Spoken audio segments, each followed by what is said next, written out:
Hello दोस्तों, स्वागत है आप सभी का आपके अपने चैनल AK एकेडमी में। दोस्तों, आज की क्लास में हम लोग यूपी ट्रिपल एससी पेट का प्रैक्टिस सेट नंबर दूसरा देखने वाले हैं। तो चलिए स्टार्ट करते हैं और पहला नंबर क्वेश्चन देखते हैं क्या पूछा गया है। पहला नंबर क्वेश्चन है कि आप लोगों को मिलान करना है कि सूची 1 में और सूची 2 से मिलान करना है। तो कौन सा देखते हैं। पहला नंबर में दिया है कि 1564 यानी इस सन में क्या हुआ था ये बताना है। तो 1564 में आप लोगों का आंसर हो जाएगा 1564 का सी। 1564 का हो जाएगा यहाँ पे सी नंबर, यानी जजिया का उन्मूलन, ये यानी पहले का सी हो जाएगा। इसी तरह 1575 यानी दूसरे नंबर का क्या हो जाएगा। तो यहाँ पे 1575 में क्या हुआ था, इबादत खाना की स्थापना, तो दूसरे का डी हो जाएगा। इसी तरह 1579 में क्या हुआ था, तो यहाँ पे तीसरे का हो जाएगा बी नंबर, मजहर की उद्घोषणा। और चौथे नंबर जैसे दिया है, चौथे में क्या दिया है 1582 में क्या हुआ था, तो दह साला सिस्टम। तो इस तरह से हमारा क्या बनेगा, यहाँ पे आप लोग देखिएगा। इस तरह से देखते हैं कि पहले का बना सी, पहले का बना सी, दूसरे का क्या बना डी, तीसरे का क्या बना, तो तीसरे का बी बना, और चौथे का क्या बना, तो चौथे का ए हो गया। तो इस तरह से सी डी बी ए। तो देखो सी डी बी ए कौन सा ऑप्शन सही हो जाएगा, तो ऑप्शन सी नंबर हमारा ऑप्शन सी सही हो जाएगा। चलिए दूसरा देखते हैं क्वेश्चन। दूसरा है, किसने एक तरफ संस्कृत मुद्रा लेख के साथ चांदी के सिक्के निर्गत किए, यानी चांदी के सिक्के स्टार्ट किए। तो यहाँ पे ऑप्शन जो है बी सही हो जाएगा, महमूद गजनवी ने। किसने किए, महमूद गजनवी ने। और चलिए तीसरा नंबर क्वेश्चन देखते हैं कि दक्षिण भारत का प्रसिद्ध ताकोलम का युद्ध हुआ था, तो किनके बीच हुआ था ये बताना है। तो यहाँ पे ऑप्शन जो है बी सही हो जाएगा, चोल एवं राष्ट्रकूटों के मध्य यह युद्ध हुआ था। चौथा नंबर क्वेश्चन देखते हैं कि प्रारंभिक जैन साहित्य निम्नलिखित में से किस भाषा में लिखा गया था। तो आप लोगों को बताना है, यहाँ पे ऑप्शन ए सही हो जाएगा, अर्ध मागधी में लिखा गया था। तो ये चीज़ याद रखिएगा। चलिए आगे बढ़ते हैं और पांचवा नंबर क्वेश्चन, मानव समाधानों में कुत्ते दफनाए गए थे। तो मानव के साथ जो उनके जो मानव के 100 दफनाए गए थे, उनके साथ जो है कुत्ते भी दफनाए गए थे। तो कहाँ पे दफनाए गए थे ये बताना है। तो आप लोग बताएंगे बुर्ज होम में दफनाए गए थे। और ये बुर्ज होम कहाँ है, तो बुर्ज होम जो है ये जम्मू कश्मीर। ठीक है, चलिए आगे बढ़ते हैं। नेक्स्ट है छठवां नंबर क्वेश्चन। छठवां नंबर क्वेश्चन है, बोर्ड ऑफ कंट्रोल की स्थापना किस अधिनियम के अंतर्गत की गई। तो आप लोगों को बताना है। तो यहाँ पे ऑप्शन जो है डी सही हो जाएगा, पिट्स इंडिया अधिनियम 1784 के अंतर्गत की गई। चलिए सातवां नंबर क्वेश्चन। 7 नंबर क्वेश्चन है कि आचार्य विनोबा भावे किस आंदोलन में भाग लेने के लिए प्रथम बार गिरफ्तार हुए थे। आप लोग को बताना है। ऑप्शन यहाँ पे सी सही हो जाएगा, सविनय अवज्ञा आंदोलन। सविनय अवज्ञा आंदोलन याद रखिएगा। चलिए नेक्स्ट है 8वां नंबर है, जलियांवाला बाग, जो जलियांवाला नरसंहार हुआ था, तो किस डेट में हुआ था आप लोग बताना है। तो ऑप्शन यहाँ पे सी सही हो जाएगा, 13 अप्रैल 1919। यह नरसंहार कब हुआ था, तो 13 अप्रैल को हुआ था 1919 में, जलियांवाला नरसंहार। चलिए नेक्स्ट है 9वां नंबर क्वेश्चन, 9 नंबर क्वेश्चन की बात करें, बंगाल के विभाजन को किस वर्ष रद्द कर दिया गया था? तो किस वर्ष रद्द किया गया था? तो आप लोग बताएंगे सन 1911 में यह रद्द कर दिया गया था।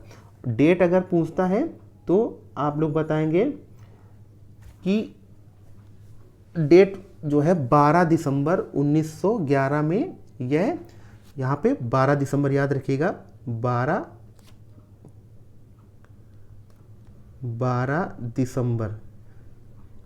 दिसंबर 1911 ईस्वी को जो है इसे रद्द कर दिया गया था, बंगाल विभाजन को। चलिए 11 नंबर क्वेश्चन, 10वां नंबर क्वेश्चन है कि महलवाड़ी प्रथा के में किसके साथ राजस्व का बंदोबस्त हुआ था?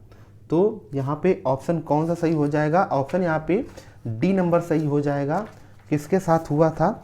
तो डी नंबर यहाँ पे ऑप्शन सही हो जाएगा, ग्राम समुदाय के साथ समग्र रूप से।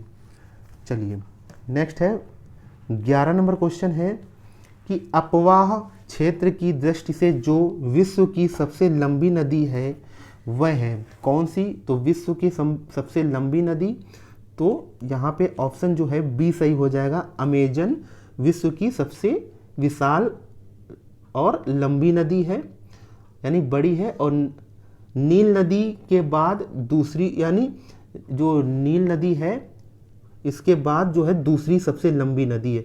अगर विशाल की बात करें, बड़ी की बात करें, तो यह अमेजन नदी है, विश्व की सबसे लंबी नदी है। ठीक है, याद रखिएगा।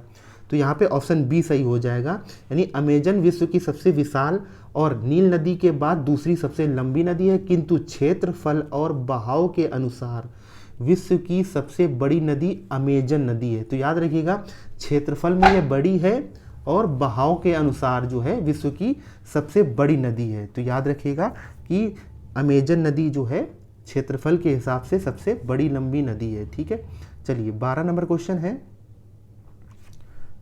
प्रधान याम्योत्तर यानी ध्रुव वृत्तीय तथा विषुवत भूमध्य रेखा का प्रतिच्छेदन बिंदु अवस्थित है। तो कहाँ पे अवस्थित है? तो यहाँ पे ऑप्शन ए सही हो जाएगा, अंध महासागर में।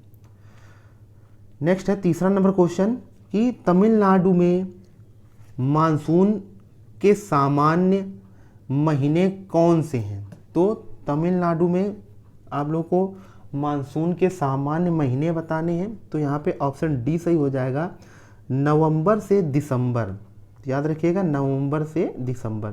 चलिए नेक्स्ट है 14वां नंबर क्वेश्चन है कि निम्नलिखित राज्यों में से कौन से उत्तर प्रदेश के सीमावर्ती हैं, यानी उत्तर प्रदेश से कौन से राज्य जो है सीमा साझा करते हैं। तो चलिए देखते हैं कौन से राज्य हैं वो। तो यहाँ पे हो जाएगा राजस्थान, छत्तीसगढ़, झारखंड। पंजाब राज्य जो है उत्तर प्रदेश से सीमा साझा नहीं करता है। तो कौन कौन करते हैं? राजस्थान हो गया, छत्तीसगढ़ हो गया और झारखंड। तो 2, 3, 4 ऑप्शन बी हमारा सही हो जाएगा, 2, 3, 4। चलिए आगे बढ़ते हैं। 15 नंबर क्वेश्चन, वर्ष 2001 से वर्ष 2011 की अवधि में उत्तर प्रदेश की दशकीय जनसंख्या वृद्धि दर कितनी रही है? आप लोग को बताना है। तो ऑप्शन यहाँ पे बी सही हो जाएगा, 20.09%। 20.09% जो है इसकी दशकीय वृद्धि दर रही है। कब से कब तक? तो 2001 से लेकर के 2011 तक। चलिए आगे बढ़ते हैं। 16 नंबर क्वेश्चन, विशेष आर्थिक क्षेत्र नीति घोषित की गई थी। तो कब घोषित की गई थी? ऑप्शन यहाँ पे ए सही हो जाएगा, अप्रैल 2000 में घोषित की गई थी। नेक्स्ट 17 नंबर क्वेश्चन है कि अदृश्य निर्यात, जिसको इनविजिबल एक्सपोर्ट बोलते हैं, का अर्थ होता है, क्या होता है? तो यहाँ पे ऑप्शन हो जाएगा सेवाओं का निर्यात। ये क्या है? अदृश्य निर्यात है। सेवाएं जो हैं दिखती नहीं हैं, यानी फिजिकल रूप में नहीं दिखती हैं। तो यह एक तरह से अदृश्य निर्यात हो गया, यानी सेवाओं का निर्यात। चलिए 18 नंबर क्वेश्चन है कि खादी ग्रामोद्योग आयोग की स्थापना, खादी ग्रामोद्योग आयोग की स्थापना किस पंचवर्षीय योजना काल में की गई थी? तो आप लोगों को बताना है यहाँ पे ऑप्शन जो है सी सही हो जाएगा, दूसरी योजना के तहत की गई थी। नेक्स्ट है 19 नंबर क्वेश्चन कि गिल्ट एज्ड बाजार किससे संबंधित है। तो यहाँ पे ऑप्शन सी सही हो जाएगा, सरकारी प्रतिभूतियों के व्यापार से संबंधित है। चलिए अब 20 नंबर क्वेश्चन देखते हैं। 20 नंबर में क्या पूछा गया है, आइए देखते हैं। भारत सरकार की नीति यानी नीति आयोग जो आर्थिक नीति निर्धारण का चिंतन समूह यानी थिंक टैंक है, में नीति का पूरा स्वरूप क्या है, यानी नीति का फुल फॉर्म बताना है, नीति आयोग का फुल फॉर्म। तो यहाँ पे क्या हो जाएगा, ऑप्शन बी सही हो जाएगा। ऑप्शन बी में क्या दिया है कि नेशनल, एन से हो जाएगा नेशनल, आई से हो जाएगा इंस्टीट्यूशन, और फॉर टी से हो जाएगा ट्रांसफॉर्मिंग, और आई से हो जाएगा India, national institution for transforming India, यानी राष्ट्रीय भारत परिवर्तन संस्थान। तो ये चीज़ इसका फुल फॉर्म याद रखिएगा। चलिए 21 नंबर क्वेश्चन है। 21 नंबर क्वेश्चन है कि सही उत्तर का चयन करना है। एक चीज़ और देख लें 20 नंबर क्वेश्चन में कि नीति आयोग का अध्यक्ष कौन होता है। कभी कभी पूछा जाता है एग्जाम में कि नीति आयोग का अध्यक्ष, तो याद रखिएगा भारत के प्रधानमंत्री यह नीति आयोग के अध्यक्ष कहलाते हैं। जो इस टाइम पर नीति आयोग के अध्यक्ष कौन है, तो प्रधानमंत्री नरेंद्र मोदी जो है नीति आयोग के अध्यक्ष हैं, तो याद रखिएगा। चलिए 21 नंबर क्वेश्चन है। 21 नंबर क्वेश्चन है कि सही उत्तर का चयन करना है। तो ए नंबर में दिया है कि सभी व्यक्ति पंचायती राज के सदस्य बन सकते हैं, ए नंबर में दिया है। बी नंबर में दिया है कि वह व्यक्ति जो राज्य विधानसभा का सदस्य होने की योग्यता ना रखता हो पंचायती राज्य का सदस्य बन सकता है। तो यहाँ पे और क्या दिया है सी नंबर में कि 25 वर्ष की आयु वाले व्यक्ति ही पंचायती राज की सदस्यता के लिए अर्ह हैं। तो ए भी सही नहीं, बी भी नहीं सही है और सी भी नहीं सही है। डी में क्या बताया गया है, वे लोग जो 21 वर्ष की आयु पूरी कर चुके हैं तथा राज्य विधानसभा के सदस्य चुने जाने की योग्यता रखते हों, पंचायती राज्य की सदस्यता के लिए अर्ह यानी योग्य है, यानी जिनकी आयु जो है 21 वर्ष पूरी हो गई हो। तो इस तरह से ऑप्शन डी सही हो जाएगा आप लोगों का। तो 21 का डी नंबर सही हो जाएगा। चलिए 22 नंबर क्वेश्चन देखते हैं कि कोई विधेयक धन विधेयक है या नहीं, इसका निश्चय निम्न में से कौन करता है। तो याद रखिएगा सबसे पहले यह जो है लोकसभा में पारित होता है कि कोई विधेयक जो है धन विधेयक है या नहीं, यह लोकसभा का अध्यक्ष ही इसका निश्चय करता है।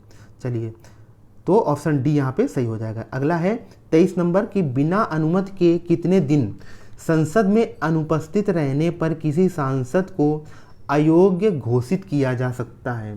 तो कितने दिन अगर वह अनुपस्थित रहता है, और यानी अनुपस्थित रहने की स्थिति में सांसद को अयोग्य घोषित किया जाएगा, तो कितने दिन, तो ऑप्शन यहाँ पे 20 बी का हो जाएगा 60 दिन, यानी 2 महीने अगर वह अनुपस्थित रहता है तो सांसद को अयोग्य घोषित कर दिया जाएगा, यानी संसद में अनुपस्थित अगर रहता है। 24 नंबर क्वेश्चन, निम्नलिखित में किनको विधि के शासन के प्रमुख लक्षणों के रूप में माना जाएगा।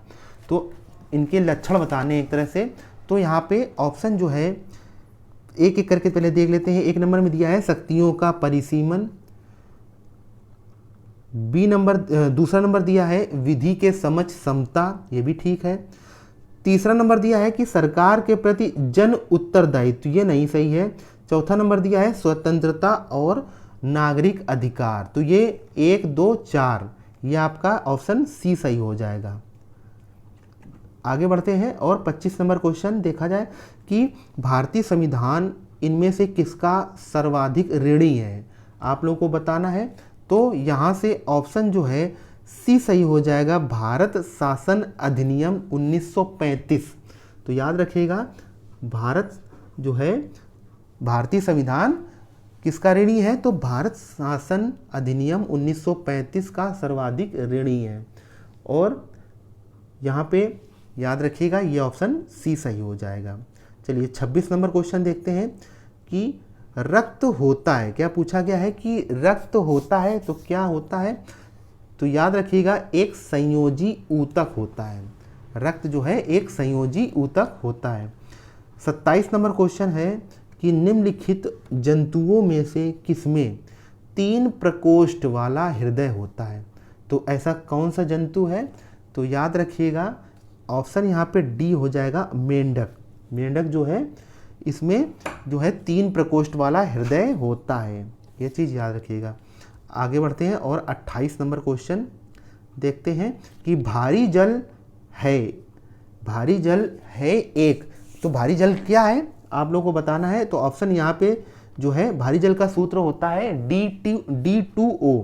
क्या होता है, D2O भारी जल का सूत्र होता है, तो ये चीज़ याद रखिएगा। और इसको क्या बोलते हैं, मंदक। मंदक है, ये मंदक के रूप में कार्य करता है, तो ये चीज़ याद रखिएगा। चलिए आगे बढ़ते हैं और 29 नंबर क्वेश्चन देखते हैं। 29 नंबर में क्या बताया गया कि घरेलू बिजली के तार आधार रूप में कैसे होते हैं, तो यहाँ पे ऑप्शन जो है ध्यान रखिएगा बी सही हो जाएगा, समानांतर संयोजन। यानी घरेलू जो घर में वायरिंग वगैरह होती है वो किस श्रेणी में होती है, तो आप लोग बताएंगे समानांतर श्रेणी में, समानांतर संयोजन में इसका जो है आधार होता है, ये चीज़ याद रखिएगा, श्रेणी क्रम में नहीं होता है। चलिए 30 नंबर क्वेश्चन है कि डेसिबल किसे नापने के लिए प्रयोग में लाया जाता है, यानी डेसिबल जो है किसका मात्रक है, तो आप लोग बताएंगे जो ध्वनि का मात्रक है, ध्वनि को मापने के लिए डेसिबल का प्रयोग किया जाता है, यानी वातावरण में ध्वनि, तो ऑप्शन सी सही हो जाएगा। चलिए नेक्स्ट है हमारे मैथ के क्वेश्चन, जो कि आप लोग स्क्रीन पर देख लीजिए और इनको सॉल्व करिएगा, क्योंकि सॉल्व करने के लिए टाइम ज़्यादा लगेगा यहाँ पे। तो आप लोग 31 नंबर से लेकर के 31 नंबर, 32 नंबर, 33 नंबर इनको सॉल्व करिएगा अपनी कॉपी में। 34 नंबर हो गया, 35 नंबर हो गया, ये 5 नंबर के मैथ के क्वेश्चन है, इनको सॉल्व करिएगा आप लोग और आंसर को ऑप्शन से मैच कराइएगा। चलिए 36 नंबर क्वेश्चन है हिंदी का कि कामायनी के रचनाकार हैं, तो कामायनी के रचनाकार कौन है, तो ऑप्शन ए यहाँ पे सही हो जाएगा, जयशंकर प्रसाद। तो कामायनी के रचनाकार कौन है, जयशंकर प्रसाद, तो ये चीज़ याद रखिएगा। चलिए आगे बढ़ते हैं। अगर बात की जाए कि सुमित्रा नंदन पंत इन्होंने क्या लिखा है, तो सुमित्रा नंदन पंत का जो है वीणा हो गया, पल्लव हो गया, गुंजन होगा, युगांतर हो गया, यह इनकी रचनाएं हैं। अगर बात करें कि सूर्यकांत त्रिपाठी निराला इनकी रचनाएं क्या है, तो अनामिका हो गया, गीतिका हो गया, तुलसीदास हो गया, ये इनकी रचनाएं हैं। अगर बात की जाए महादेवी वर्मा की, तो महादेवी वर्मा की हो गया यामा, नीरजा, निहार, रश्मि, यानी ये सभी इनकी जो है रचनाएं हैं। तो यहाँ पे ऑप्शन ए सही हो जाएगा, कामायनी किसकी रचना है, तो जयशंकर प्रसाद की रचना है। 37 नंबर क्वेश्चन है कि दूध का धुला होना मुहावरा का अर्थ है, तो यहाँ पे ऑप्शन ए सही हो जाएगा, दूध का धुला होना, इसका अर्थ क्या है, निर्दोष होना। 38 नंबर क्वेश्चन 38 नंबर क्वेश्चन है कि हिंदी वर्तनी के आधार पर सही वाक्य का चयन करें, तो सही वाक्य क्या है, ए नंबर में दिया है कि तुम इसके दाम देते जाओ, ये गलत है। नेक्स्ट है तुम इसका दाम देते जाओ, तुम पहले में दिया है तुम इसके दाम देते जाओ, ये तो गलत है। नेक्स्ट है तुम इसका दाम देते जाओ, अगला है सी नंबर तुम इसके दाम देते जाओ, ये तो बिल्कुल गलत है। डी नंबर है तुम इसका दाम देते जाओ, तो ये भी गलत है। यानी यहाँ पे कौन सा सही हो जाएगा, यहाँ पे ऑप्शन बी सही हो जाएगा कि तुम इसका दाम देते जाओ। ठीक है, तो इस तरह से ये सही हो जाएगा। चलिए आगे बढ़ते हैं और 39 नंबर क्वेश्चन देखते हैं। कौन सा जोड़ा समरूपी भिन्नार्थक है, तो यहाँ पे बताना है कि ऐसा कौन सा जोड़ा है जिनके जो है समरूपी भिन्नार्थक है। आप लोगों को बताना है कि यहाँ पे ऑप्शन ए सही हो जाएगा, अवधि और अवधि। अवधि का मतलब क्या है, काल या समय, यानी अवधि का मतलब होता है समय या काल, और अवधि का मतलब होता है कि एक तरह से भाषा होती है जो अवधि क्षेत्र की भाषा है। तो यहाँ पे ऑप्शन ए सही हो जाएगा, बाकी गलत हैं। चलिए नेक्स्ट है 40 नंबर क्वेश्चन कि निम्नलिखित में से कौन सा शब्द चंद्रमा का पर्यायवाची नहीं है। तो चंद्रमा का पर्यायवाची नहीं है, तो विधु जो है चंद्रमा का पर्यायवाची है, शशि तो होता ही है, चांद जो है चंद्रमा का पर्यायवाची है, और सूत जो है चंद्रमा का पर्यायवाची नहीं है। तो हम लोग को नहीं बताना था, तो ऑप्शन सी सही हो जाएगा, सूत। यह चंद्रमा का पर्यायवाची नहीं है, तो ये किसका पर्यायवाची है, तो याद रखिएगा सूत का अर्थ होता है सारथी। ठीक है, तो सूत का मतलब सारथी होता है, ये सारथी का पर्यायवाची है। चलिए आगे बढ़ते हैं। आगे दिया है इंग्लिश का पैसेज दिया है, तो आप लोग इसको अच्छे से पढ़िएगा, रीड करिएगा और वीडियो को रोक करके इसको देखते जाइएगा, और इससे क्वेश्चन आप लोगों को छांटने हैं। तो इस तरह से आप लोग इसको रीड करिएगा। आंसर हम बता दे रहे हैं कि 41 नंबर का आंसर यहाँ पे क्या हो जाएगा, यहाँ पे बी हो जाएगा, he looked like an app. तो याद रखिएगा 42 नंबर का यहाँ पे क्या हो जाएगा, 42 नंबर का ऑप्शन जो है यहाँ पे हो जाएगा ए। ए नंबर जो है पुअर्स नहीं होता है, कभी भी पुअर होता है। नेक्स्ट है 43 नंबर, इसका ऑप्शन यहाँ पे कौन सा सही हो जाएगा, तो ए नंबर सही हो जाएगा, I gave him a punch on the nose. तो याद रखिएगा। 44 नंबर का ऑप्शन यहाँ पे कौन सा सही हो जाएगा, तो 44 नंबर का ऑप्शन जो है सी सही हो जाएगा। इस तरह से आप लोग पैसेज से ढूंढ के करिएगा, सी नंबर यहाँ पे सही हो जाएगा। नेक्स्ट है 45 नंबर। 45 नंबर में ऑप्शन यहाँ पे ए सही हो जाएगा, the dog was taken for a walk by her. ये शायद हाँ एक्टिव पैसिव बनाना है आप लोगों को। ठीक है, चलिए अब ये रीजनिंग के हैं क्वेश्चन, इनको आप लोग सॉल्व करिएगा, रीजनिंग के भी, तो ये अच्छे से सॉल्व हो जाएंगे। एक बार देख लीजिए, 46 नंबर, 47 नंबर, 48 नंबर, 49, 50, ये सभी रीजनिंग के हैं 5 नंबर के क्वेश्चन। अब यहाँ से 51 नंबर से सामान्य जागरूकता के क्वेश्चन आ गए हैं, तो चलिए देखते हैं 51 नंबर क्वेश्चन। निम्नलिखित में से कौन सी किताब सरोजिनी नायडू द्वारा लिखित नहीं है। आप लोगों को बताना है कि सरोजिनी नायडू ने कौन सी किताब नहीं लिखी है। तो ए नंबर लिखी गई है द ब्रोकन विंग, ये सरोजिनी नायडू ने लिखी है। द गोल्डन थ्रेशोल्ड, ये भी सरोजिनी नायडू द्वारा लिखी गई है। द बर्ड ऑफ टाइम, ये भी सरोजिनी नायडू द्वारा लिखी गई है। और कौन सी नहीं लिखी गई है, तो द गोल्डन बर्ड, ये सरोजिनी नायडू द्वारा नहीं लिखी गई है। अगला क्वेश्चन है 52 नंबर क्वेश्चन कि मोहिनी अट्टम नृत्य रूप निम्नलिखित में से किस राज्य से संबंध है। तो संबंध है आप लोगों को बताना है। तो मोहिनी अट्टम यहाँ पे ऑप्शन जो है आप लोगों का केरल हो जाएगा, यानी ऑप्शन बी सही हो जाएगा। मोहिनी अट्टम जो है केरल का नृत्य है, और ओडिशा का ओडिसी जो है नृत्य है, ओडिशा का कौन सा ओडिसी हो जाएगा। और कर्नाटक का यक्षगान होता है, और तमिलनाडु का क्या होता है भरतनाट्यम। तो याद रखिएगा केरल का कौन सा है मोहिनी अट्टम, ऑप्शन बी सही हो जाएगा। नेक्स्ट 53 नंबर क्वेश्चन है कि निम्नलिखित में से कौन सी गैस ग्रीन हाउस गैस नहीं है। आप लोगों को बताना है कि कौन सी गैस जो है ग्रीन हाउस गैस नहीं है, तो ऑप्शन बी सही हो जाएगा, नाइट्रोजन जो है ग्रीन हाउस गैस नहीं है। यह वायुमंडल में सबसे अधिक मात्रा में पाए जाने वाली गैस है, यानी नाइट्रोजन जो गैस है यह ग्रीन हाउस गैस नहीं है, यह वायुमंडल में सबसे ज़्यादा मात्रा में पाई जाती है, ये चीज़ याद रखिएगा।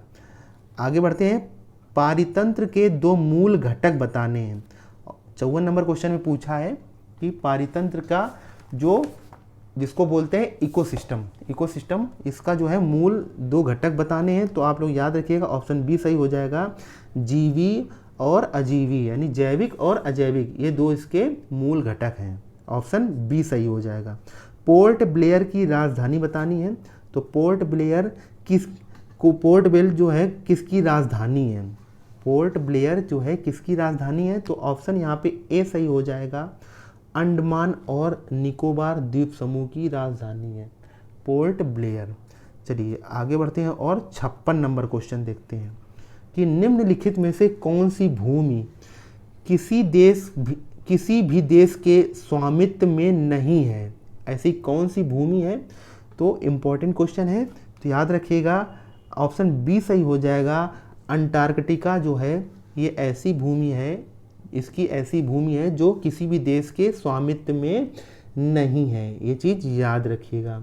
चलिए 57 नंबर क्वेश्चन है, क्या पूछा गया है कि राष्ट्रपति द्वारा राज्यसभा में कितने सदस्यों को नामित किया जा सकता है? तो आप लोग याद रखिएगा ऑप्शन यहाँ पे सी सही हो जाएगा। 12 सदस्यों को नामित किया जा सकता है, तो याद रखिएगा। और किस अनुच्छेद के तहत राष्ट्रपति जो है ऐसे 12 सदस्यों को मनोनीत करता है या नामित करता है? तो याद रखिएगा अनुच्छेद जो है 80 का के तहत जो है राष्ट्रपति 12 सदस्यों को राज्यसभा में नामित करता है। और 12 जो सदस्य ऐसे हैं जो वो किन किन क्षेत्रों से आ सकते हैं? तो साहित्य हो गया, कला हो गया, विज्ञान हो गया और समाज सेवा से इनको नामित किया जा सकता है, तो ये चीज़ याद रखिएगा। और यह प्रक्रिया जो है भारत संविधान में, यह प्रक्रिया आयरलैंड के संविधान से ली गई है, तो ये याद रखिएगा यह जो प्रक्रिया है सारी, यह जो प्रक्रिया आयरलैंड के संविधान से ली गई है। चलिए 58 नंबर क्वेश्चन है कि कौन सा मंदिर एलोरा कहाँ पे है? महाराष्ट्र में स्थित एक प्राचीन हिंदू मंदिर है जो चट्टानों को काटकर बनाए गए सबसे बड़े मंदिरों में से एक है। तो ऐसा कौन सा मंदिर है? तो आप लोग याद रखिएगा कैलाश मंदिर, कैलाश मंदिर है। चलिए ऑप्शन डी सही हो जाएगा। नेक्स्ट है 59 नंबर क्वेश्चन कि किस राज्य या केंद्र शासित राज्य की पंचायत देश की पहली कार्बन न्यूट्रल पंचायत बनी है? तो आप लोगों को बताना है, ऑप्शन यहाँ पे डी सही हो जाएगा, जम्मू कश्मीर। नेक्स्ट है 60 नंबर क्वेश्चन, वागसीर क्या है? वागसीर क्या है? तो आप लोग याद रखिएगा वागसीर जो है पनडुब्बी है, पनडुब्बी है। नेक्स्ट है 61 नंबर क्वेश्चन है कि किस विश्वविद्यालय में डॉक्टर अंबेडकर उत्कृष्टता केंद्र योजना का शुभारंभ किया गया? तो कहाँ पर किया गया? ऑप्शन यहाँ पे ए सही हो जाएगा, बनारस हिंदू विश्वविद्यालय। नेक्स्ट है 62 नंबर क्वेश्चन कि उत्तर प्रदेश के किस जिले में देश का पहला अमृत सरोवर स्थापित किया गया है? तो आप लोग याद रखिएगा उत्तर प्रदेश के किस जिले में? तो ऑप्शन बी सही हो जाएगा, रामपुर। याद रखिएगा रामपुर। चलिए आगे बढ़ते हैं, ऑप्शन बी इसमें सही हो जाएगा। 63 नंबर क्वेश्चन है कि सीमा दर्शन परियोजना के हिस्से के रूप में 10 अप्रैल 2022 को गुजरात में किस स्थान पर भारत पाकिस्तान सीमा दर्शन स्थल का लोकार्पण किया गया? आप लोगों को बताना है, तो ऑप्शन यहाँ पे डी सही हो जाएगा, नडाबेड। यहाँ पे ऑप्शन डी सही हो जाएगा, नडाबेड। चलिए 64 नंबर क्वेश्चन है, 64 नंबर में क्या पूछा गया है कि अप्रैल 2022 में यूनेस्को वर्ल्ड बुक कैपिटल किसे नामित किया गया है? तो यहाँ पे ऑप्शन ए सही हो जाएगा, ग्वालजारा को नामित किया गया है। चलिए आगे बढ़ते हैं और बात करते हैं 65 नंबर की। तो 65 नंबर क्वेश्चन क्या पूछा गया है, आइए देखते हैं। 65 नंबर क्वेश्चन है कि अप्रैल 2022 में पहले सामुदायिक रेडियो स्टेशन दूधवाणी का उद्घाटन किया गया है, कहाँ किया गया है? तो आप लोग बताएंगे, ऑप्शन यहाँ पे बी सही हो जाएगा, गुजरात में किया गया है। कहाँ किया गया है? तो गुजरात में। चलिए 66 नंबर क्वेश्चन है कि अप्रैल 2022 में वीणा पाणी मोहंती का निधन हो गया, वह कौन थी? तो आप लोगों को बताना है। ऑप्शन यहाँ पे ए सही हो जाएगा, वह लेखिका थी। अगला है कि लता दीनानाथ मंगेशकर पुरस्कार पाने वाले देश के पहले नागरिक कौन हैं? तो यहाँ पे ऑप्शन ए सही हो जाएगा, PM Narendra Modi. 68 number question है, अप्रैल 2022 में किस राज्य सरकार ने सामाजिक जागरूकता अभियान सांस शुरू किया है? तो यहाँ पे 68 नंबर का डी सही हो जाएगा, कर्नाटक। कर्नाटक याद रखिएगा। चलिए 69 नंबर क्वेश्चन है कि 27 अप्रैल 2022 को जम्मू कश्मीर में क्वार जल विद्युत परियोजना को मंजूरी दी गई, यह किस नदी पर स्थित है? तो यहाँ पे ऑप्शन जो है डी सही हो जाएगा, यह चिनाब नदी पर स्थित है। अगला है 70 नंबर क्वेश्चन, अप्रैल 2022 में champions of the earth life time achievement award किसे दिया गया है? तो यहाँ पे ऑप्शन ए सही हो जाएगा, सर डेविड एटनबरो को मिला है ये। अगला यहाँ पे हिंदी का पैसेज दिया हुआ है, इसको आप लोग बड़े ध्यान से पढ़िएगा। ये पूरा हिंदी का पैसेज दिया है, इसको अच्छे से पढ़िएगा और फिर इससे क्वेश्चन जो दिए गए हैं इसको छांट करके लिखिएगा। देखिएगा क्वेश्चन सही, तो इसके आंसर हम बता दे रहे हैं आप लोगों को। एक मिनट रुकिएगा। हाँ, अभी क्वेश्चन छूट गए हैं, ये हो गया है।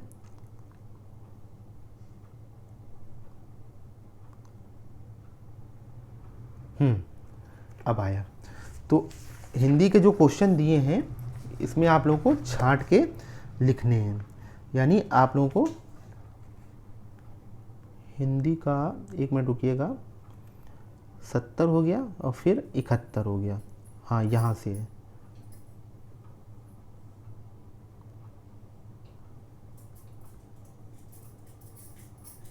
चलिए तो